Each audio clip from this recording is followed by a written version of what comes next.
Hey everyone, it's Jacqueline Nye. This is like my 14th video because my kids keep interrupting me.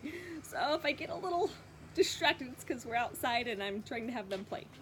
Anyways, okay, so I am going to talk to you about my project. I don't know if anyone remembers or not. It's on postpartum depression. My literature review was on the best time to screen, whether it was in pregnancy or the postpartum period up to 12 months, because that's considered the postpartum period, and then what screening tool. That was my literature review. My project for my deliverables, there's a few deliverables. My first one is going to be for me to come up with a screening schedule for providers, whether it's pediatricians, nurse practitioners, physicians assistants, or physicians themselves. I want this to correlate at every well child check. So that's going to be 2 weeks a month, 2 months, 6 months, 9 months, and 12 months. The reason why is literature has shown that when a mom is screened for postpartum depression at every single well baby checkup, that it's the same provider is screening the mom, and it is evidence-based practice to do that.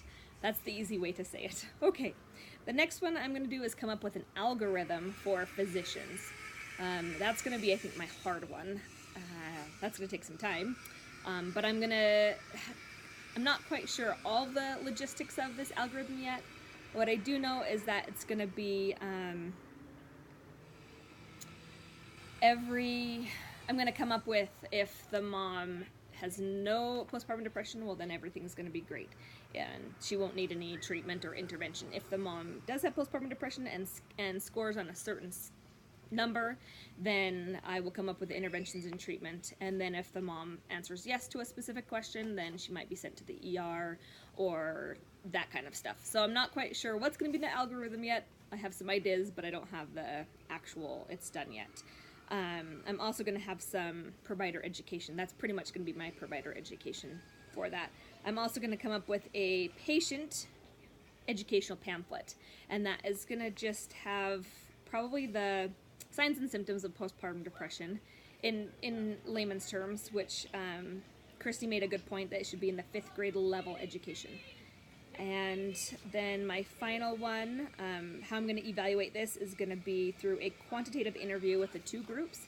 It's going to be 4 or 5 simple questions that is going to say how the information worked or not. And I think that's it. I'm excited to do this. I'm passionate about women's health. I think that's the field I want to go into. Since I've done labor and delivery for 12 plus years, I also suffer from postpartum depression myself. And that's it. Thank you.